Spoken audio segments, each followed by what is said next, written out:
Good morning అండి అందరికి। ఈ రోజు దసరా నవరాత్రులు ఈ రోజు నుంచి మొదలండి।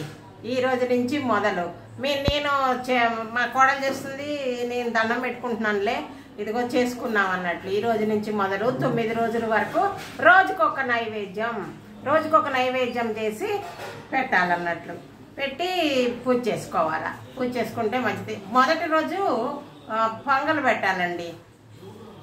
ఏంటిది పెసరపప్పు వేసి అన్నం వండి పెట్టాలా।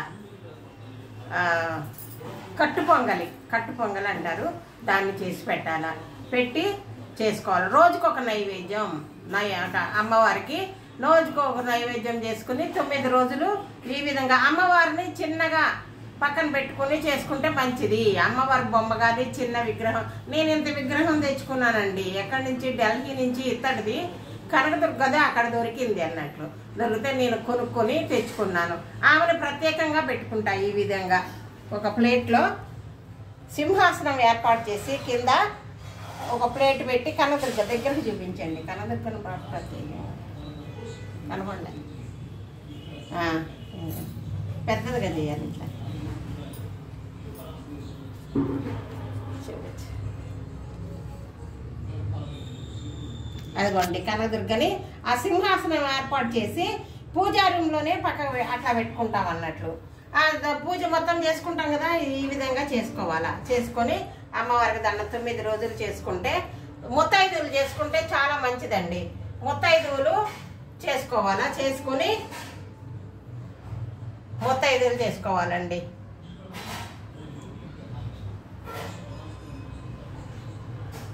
కనకదుర్గని ఈ విధంగా పూజించుకోవాలా।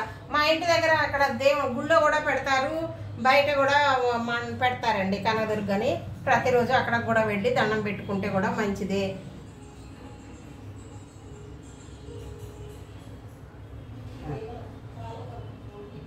ఇదేనండి చూపించు, ఇది 5 ఒత్తులతోటి ఈ విధంగా ఒక ఒత్తు కొండెక్కింది కూడా అమ్మా।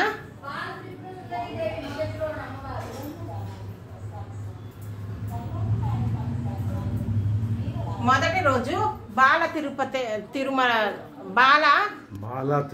త్రిపుర సుందరి అండి మొదటి రోజు అవతారము।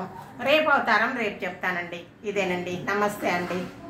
సర్వే జన సుఖినో భవంతు। ఇంకొక మంచి వీడియోతో మేము ముందుకు వస్తా। బాయ్।